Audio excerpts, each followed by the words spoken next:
നേരെ നമുക്ക് മലപ്പുറത്തേക്ക് പോയാൽ അരീക്കോട് വൻ രാസലഹരി വേട്ട 14.120 ഗ്രാം MDMA-യുമായി കോളേജ് വിദ്യാർത്ഥിനി അടക്കം 4 പേർ പിടിയിൽ. വിദ്യാർത്ഥികൾക്കും യുവാക്കൾക്കും രാസലഹരി വിതരണം ചെയ്യുന്ന അന്തർ സംസ്ഥാന ലഹരിക്കടത്ത് സംഘത്തിലെ പ്രധാനികളാണ് പിടിയിലായത്. ഇതിനു പുറമെ അരീക്കോട് വീട്ടിൽ നിന്നും MDMA-യുമായി കോഴിക്കോട് സ്വദേശിയും പിടികൂടി. മുബഷീർ പി അക്ബർ ചേരുന്നു. മുബഷീർ, ഈ സംഘങ്ങൾ ഇങ്ങനെ വ്യാപിച്ചു കിടക്കുകയാണല്ലേ? അതിപ്പോ വീട്ടിൽ നിന്നായാലും സ്കൂളിൽ നിന്നായാലും കോളേജിൽ നിന്നായാലും ഒക്കെ പിടികൂടുന്നു കൂടുതൽ ആളുകളെ എന്നുള്ളതാണ് ആശങ്കപ്പെടുത്തുന്ന കാര്യം. വിദ്യാർത്ഥികളാണ് പിടിയിലാവുന്നവരിൽ കൂടുതലും. അതെ റോഷ്നി, ഈ നിരോധിത ലഹരി പദാർത്ഥങ്ങൾ വിൽക്കുന്ന സംഘത്തിൽ ഭൂരിഭാഗവും 30 വയസ്സിനൊക്കെ തന്നെ താഴെയുള്ള 25 വയസ്സിന് താഴെയുള്ള വിദ്യാർത്ഥികളാണ് മലപ്പുറം ജില്ലയിൽ ഓപ്പറേഷൻ തൂഫാന്റെ ഭാഗമായി പോലീസ് നടത്ത പരിശോധനകളിൽ പിടിയിലാകുന്നു എന്നുള്ളതാണ് ഏവരെ ഞെട്ടിക്കുന്നത്. മലപ്പുറം ജില്ലയിൽ ഈ അരീക്കോട് പോലീസ് സ്റ്റേഷൻ പരിധിയിൽ 2 ഇടത്താണ് 2 കേസുകളും കൊണ്ടോട്ടിയിൽ 1 കേസും ഉണ്ടായിരിക്കുന്നത്. തൂഫാന്റെ ഭാഗമായി വ്യാപകമായിട്ടുള്ള പരിശോധന ജില്ലയിൽ നടത്തിവരുന്നുണ്ട്.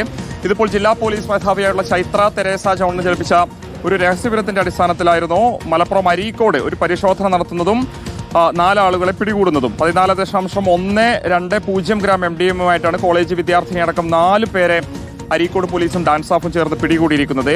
ഇവർ മഞ്ചേരി, അരീക്കോട്, കാവനൂർ, പൂക്കളത്തൂർ, തൃപ്പനച്ചി മേഖലകളിൽ വിദ്യാർത്ഥികൾക്കും യുവാക്കൾക്കും ഈ MDMA പോലെയുള്ള നിരോധിത ലഹരി പദാർത്ഥങ്ങൾ വിതരണം ചെയ്യുന്ന സംഘത്തിൽപ്പെട്ട പ്രധാനികളാണ്. നമ്മൾ മനസ്സിലാക്കേണ്ടത് 20, 21, 22 വയസ്സുള്ള ചെറുപ്പക്കാരാണ്. ഇവരൊക്കെ തന്നെ ദീർഘകാലമായി ഈ മേഖലയിൽ പ്രവർത്തിക്കുന്ന ചെറിയ കുട്ടികൾക്കുൾപ്പെടെ വിദ്യാർത്ഥികൾക്കുൾപ്പെടെ ലഹരി പദാർത്ഥങ്ങൾ വിതരണം ചെയ്യുന്ന സംഘത്തിലെ പ്രധാന കണ്ണികളാണെന്നുള്ളതാണ് പോലീസ് പറയുന്നത്. പ്രതികൾ പൂക്കളത്തൂർ സ്വദേശി വാര്യം കുന്നത്ത് വീട്ടിൽ മുഹമ്മദ് ദിൽഷാദാണ്. 24 വയസ്സ് മാത്രമാണ് പ്രായം. തൃപ്പനച്ചി സ്വദേശിയായിട്ടുള്ള കുന്നിക്കൽ വീട്ടിൽ ഷഹൽ നമാസ് ഉണ്ട്, 21 വയസ്സ്. കാരപ്പറമ്പ് സ്വദേശിയായിട്ടുള്ള മുണ്ടിയൻ കുന്നത്ത് വീട്ടിൽ സജമീർ നേരത്തെയും ലഹരി കേസുകളിൽ പ്രതിയാണെന്നുള്ളത് മനസ്സിലാക്കുന്നത്. 34 വയസ്സാണ് പ്രായം. 4ാമത്തെ പ്രതിയുടെ പേര് കൊല്ലം അഞ്ചൽ സ്വദേശിയായിട്ടുള്ള ഫിദ മൻസിൽ വീട്ടിൽ ഫിദ ഫാത്തിമ, 20 വയസ്സ് മാത്രം പ്രായമുള്ള പെൺകുട്ടി ഉൾപ്പെടെ 4 പേരെയാണ് അരീക്കോട് പോലീസും ഡാൻസ് ഓഫും ചേർന്ന് പിടികൂടിയിരിക്കുന്നത്.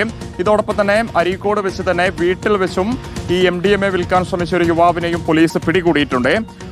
അതും സമാനമായ രീതിയിൽ പോലീസിന് ലഭിച്ച രഹസ്യവിവരത്തിന്റെ അടിസ്ഥാനത്തിൽ നടത്തിയ പരിശോധനയിലായിരുന്നു. ഈ 4 പ്രതികളെ പിടികൂടിയത് അരീക്കോട് കൈപ്പംകുളത്തുള്ള സ്വകാര്യ ലോഡ്ജിൽ വെച്ചാണ്. ഈ ലോഡ്ജിൽ വെച്ചാണ് വ്യാപകമായ ലഹരി പദാർത്ഥങ്ങൾ ഇവർ വിൽപ്പന നടത്തിയതെന്നുള്ളതാണ് മനസ്സിലാക്കാൻ സാധിക്കുന്നത്. പിടിയിലായ ദിൽഷാദും സജമീറും ലഹരിക്കടത്ത് കേസിൽ മുൻപും പിടിക്കപ്പെട്ട് ജയിൽവാസം അനുഭവിച്ചിട്ടുള്ളവരാണെന്ന് പോലീസ് പറഞ്ഞു വെക്കുന്നുണ്ട്. ഇവർ പല ഘട്ടങ്ങളിലായിട്ട് ലഹരിക്കടത്ത് കേസുകളിൽ പ്രതിയാകും, പിന്നീട് ജയിലിൽ പോകും, ജാമ്യം ലഭിക്കും, തിരിച്ചു വരും, വീണ്ടും സമാനമായ രീതിയിലുള്ള കുറ്റകൃത്യത്തിൽ ഏർപ്പെടും. അത് തന്നെ തുടർന്നു പോകുന്ന ഒരു സാഹചര്യമുണ്ട് എന്നുള്ളതാണ് നാട്ടുകാർ പറയുന്നത്. കർശന നടപടികളാണ് ഇക്കാര്യത്തിൽ നാട്ടുകാർ ആവശ്യപ്പെടുന്നത്. പക്ഷേ ഓപ്പറേഷൻ തൂഫാന്റെ ഭാഗമായി ഒന്നുകൂടി നല്ല രീതിയിലുള്ള ഇടപെടൽ പോലീസിന്റെ ഭാഗത്തുനിന്നുണ്ടാകുന്നുണ്ടെന്ന് നാട്ടുകാരും പറയുന്നുണ്ട്. മലപ്പുറം ജില്ലയിൽ നിരവധി കേസുകൾ ഓപ്പറേഷൻ തൂഫാന്റെ ഭാഗമായി പിടികൂടിയിട്ടുണ്ട്. വരും ദിവസങ്ങളിൽ ശക്തമായിട്ടുള്ള പരിശോധന തുടരുമെന്നുള്ളതാണ് SP അറിയിക്കുന്നത്.